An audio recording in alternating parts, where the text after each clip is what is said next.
What's going on, all you beautiful people out there? This is Renzi Jackson coming to you live. Just wanted to make that quick introduction for you guys here today. What I want to get down on some topics here today. My favorite topic right now is Marvel Spider-Man 2. I just actually heard from a good source that the Across the Spider-Verse is going to tie into the game somehow. So what I'm thinking is that during the game, you're gonna have to help Miles uh, fight off Prowler Miles, or fight off the Spot.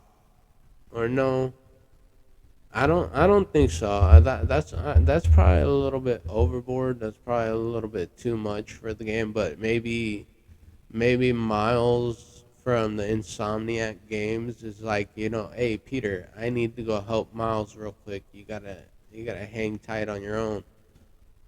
And he goes, because obviously we're gonna know that Miles from the Insomniac games obviously knows about the Spider-Man Society. So that's what I think is gonna happen. I have more theories on what's gonna happen. He's jumping. Miles is gonna be jumping from universe to universe with Gwen and everybody, and that's what's gonna happen. They're gonna jump from universe to universe until they find his real universe before the Spot kills his dad. That's what I think is gonna happen in the movie and in the game. In the movie, it's probably gonna give us a lot more detail about what's going on than the game is. But the game is gonna give us sort of a sort of like a little preview on what's gonna happen in the movie. So let's see where that goes. Maybe our characters that we play as get to be in the movie. So that'd be pretty cool. That would be actually extremely cool. Um, Another topic I'd like to get into that's I don't really have that much to talk about, guys. I just wanted to come on here to talk about that. Like that was like my favorite thing to talk about. Um, I Who else has been? I've also watched The Walking Dead: Dead City, and it's not as great as I thought it would be. I thought it would be pretty cool to see Maggie and Negan, but it's just weird. And especially the ending of the season was just even weirder. But I'm hoping that they come back with a better season in season 2. I believe they're gonna be coming out with, and one thing I'm also really looking forward for is the ones who live. Yes, you heard it here first. The Ones Who Live is the most anticipated show everybody's been waiting for. Um, it's set to be in the fall of next year, and I'm actually pretty terrified because it is said that that ending is supposed to make everybody cry. Like they made sure everybody is gonna cry at the end. I highly doubt that I'll cry. But let's see. I mean, let's see what that show has to offer. Um, you know, I also like playing video games. That I also like playing video games, so I'm so excited for that new Spider-Man game to come out. Grand Theft Auto, like I said, I'm not that excited for it. It's not that I'm excited for it. It's just it's it's been so long, and I get that they had to do it in order to make the graphics and everything all cool and stuff. But it was just too long of waiting for it. So I'm not really excited, all that excited for it. I might get it, but it's a might. I'm not too sure. I already got GTA 5. That's fine with me. Um, I would also like to tell you guys a little story about myself. I was about, gosh, I don't even know how old I was, but I was at the laundromat with my mother one day, and I was really intrigued by the claw machine, and I wanted a toy. And I asked my mom, "Mom, can you win me a toy?" She said, "No, I can't do that. It's I don't have the money for it because we struggled for a while. We were struggling for a while. We still struggle to this day, but we're doing better." Um, I went ahead and I was just like, "Hey, I thought of the greatest idea. Why don't I stick my head in the claw machine to see if I could squeeze through so I can get myself a toy?"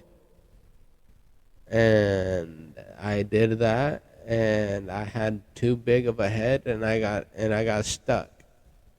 My head got stuck in the claw machine. So my mom's freaking out, called the paramedics.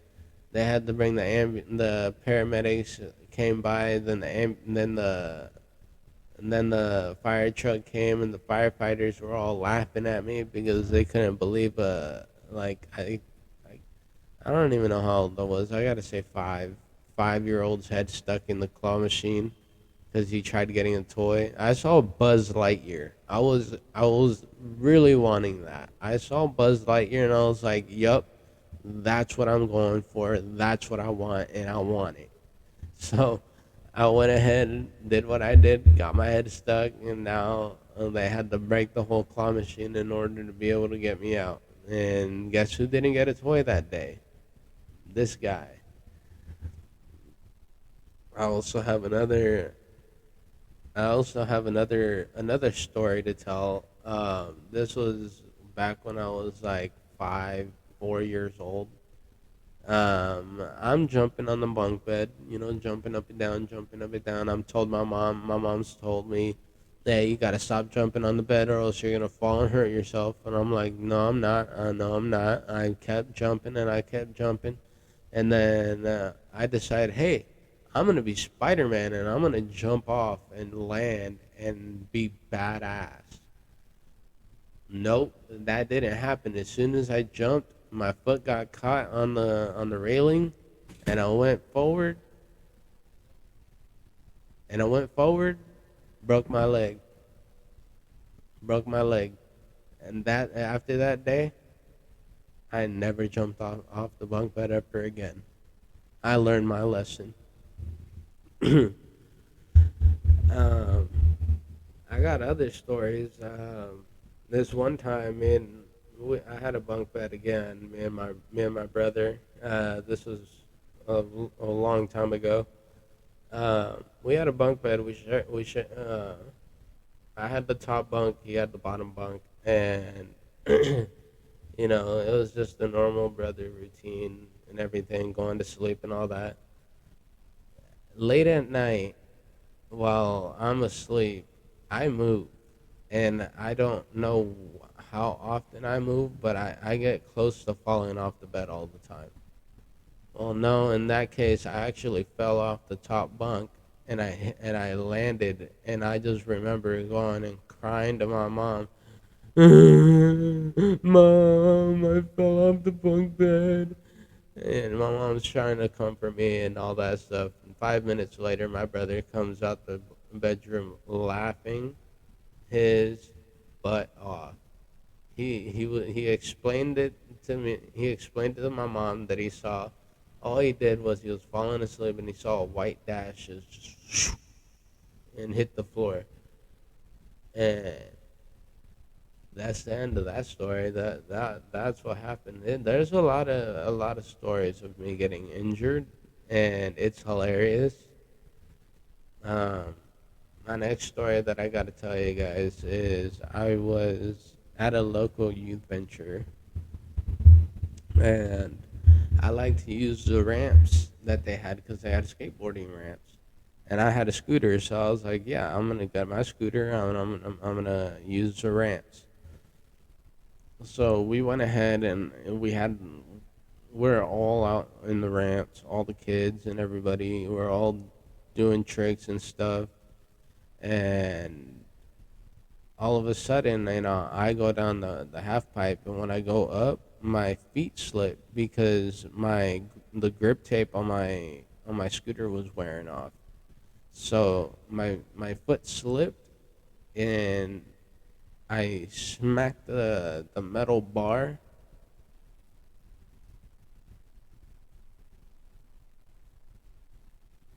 I smacked the metal bar. Sorry about that, guys. I just received a text message.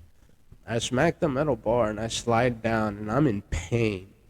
And my friend at the time picks me up and he takes me inside, and I go ahead and I tell my friend that brought me to the local youth venture, like, hey, I can't breathe right now because I just knocked the wind out of myself, and I just smacked my ribs, and I'm in pain.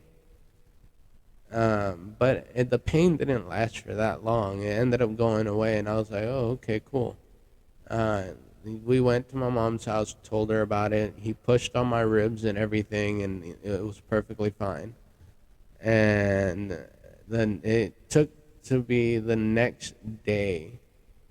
The next day, I felt I was in extreme pain because my rib was actually broken. My rib actually broke, and it was one closest to my lung. So I was in bed rest for about, I think, a week, and then I went back to school, and I wasn't able to perform, you know, physical education. So I they froze my grade on that, and I didn't do physical education for about 6 months into school. So yeah, that's the story. That's most of my stories of me getting hurt, guys. I hope you guys enjoyed. Now, and that's the end of this podcast. I hope you guys enjoyed, and we'll catch you in the next video.